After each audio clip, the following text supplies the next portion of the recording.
വിദ്യാധനം സർവധനാൽ പ്രധാനം. വിദ്യാഭ്യാസ രംഗത്ത് ഉറച്ച കാൽവെപ്പുമായി ആത്മവിശ്വാസത്തോടെ മുന്നേറാൻ വിജയ കോളേജ് പരിചയസമ്പന്നരായ അധ്യാപകരുടെ കീഴിൽ ചിട്ടയായ പരിശീലനം നൽകി ഭാവിയിലെ വാഗ്ദാനങ്ങളാക്കി മാറ്റുന്നു ഓരോ വിദ്യാർത്ഥികളെയും. Vijaya college near bus stand, Chelakkara. Formerly Vijaya tutorial college since 1960.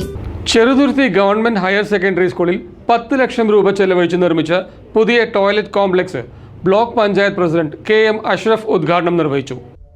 Cheruthuruthy government higher secondary സ്കൂളിൽ ബ്ലോക്ക് പഞ്ചായത്ത് അനുവദിച്ച 10 ലക്ഷം രൂപ ചെലവഴിച്ച് നിർമ്മിച്ച ടോയ്ലറ്റ് കോംപ്ലക്സ് ഉദ്ഘാടനം ചെയ്തു. Block panchayat president KM Muhammad Ashraf ഉദ്ഘാടനം നിർവഹിച്ചു.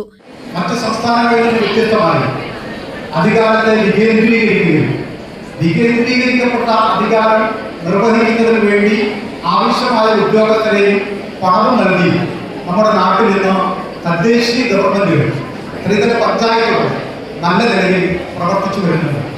അവർക്ക് കൈമാറിയ സ്ഥാപനങ്ങളുടെ നടത്തിപ്പും ആവശ്യമായ പരിചരണവും ആ തദ്ദേശ സ്വയംഭരണ സ്ഥാപനങ്ങളാണ് നടത്തുന്നത്. നേരത്തെ ഇവിടെ സൂചിപ്പിച്ചു, UP സ്കൂൾ നമ്മുടെ ഗ്രാമപഞ്ചായത്തുകളുടെ നേതൃത്വത്തിലാണ് അതിൻ്റെ പ്രവർത്തനം നടത്തുന്നത്.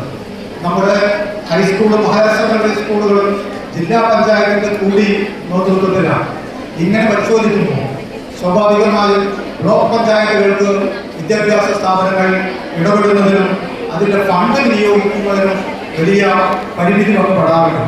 എന്നാൽ വികസന പ്രക്രിയയിൽ പുതിയ കാലത്ത് പങ്കുവഹിക്കുന്ന വിദ്യാഭ്യാസ സ്ഥാപനങ്ങളിൽ എന്ത് ചെയ്യാൻ കഴിയും എന്ന അന്വേഷണത്തിനൊടുവിലാണ് വളത്തൂർ നഗർ ഗ്രാമപഞ്ചായത്ത് പ്രസിഡന്റ് ഷെയ്ഖ് അബ്ദുൾ ഖാദർ അധ്യക്ഷത വഹിച്ച ചടങ്ങിൽ panchayat vice president P. Nirmaladevi, block panchayat സ്ഥിരം സമിതി അധ്യക്ഷ MV സുചിത്ര, പഴയന്നൂർ ബ്ലോക്ക് പഞ്ചായത്ത് അംഗം PM Noufal, principal in charge M. Preetha, പ്രധാന അധ്യാപിക ആൻസി M. മാത്യു, പഞ്ചായത്ത് അംഗങ്ങളായ PA Yusuf, M. Bindu, Thajunisa, PTA president MM Haneefa, SMC chairman KS Shabeer, MPTA president K. Chithralekha, staff secretary Sreedhanya എന്നിവർ സംസാരിച്ചു.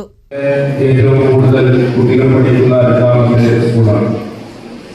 ത്രിതല പഞ്ചായത്ത് സംവിധാനത്തിന്റെയും ജില്ലാ പഞ്ചായത്തിന്റെയും സംസ്ഥാന സർക്കാരിന്റെയും എല്ലാം സഹായത്തോടുകൂടി സ്കൂളിലെ ഭൗതിക സാഹചര്യം വർദ്ധിപ്പിക്കുക എന്ന ഉദ്ദേശത്തോടു കൂടിയാണ് 11,50,000 രൂപയോളം ചെലവഴിച്ചുകൊണ്ട് ബ്ലോക്ക് പഞ്ചായത്തിൽ പണി പൂർത്തീകരിച്ച ശുചിമുറിയുടെ നിർദ്ധാരണ ക്രമമാണ് ഇവിടെ നടക്കുന്നത്. ഒരു സർക്കാർ സ്കൂളിനെ സംബന്ധിച്ചിടത്തോളം ഭൗതിക സാഹചര്യത്തിൽ മറ്റു സ്കൂളുകളെക്കാൾ ഏറ്റവും മുന്നിലാണ് നമ്മുടെ സ്കൂൾ എന്ന് നിങ്ങൾക്ക് എല്ലാവർക്കും മനസ്സിലാക്കാൻ കഴിയും. News desk CCV.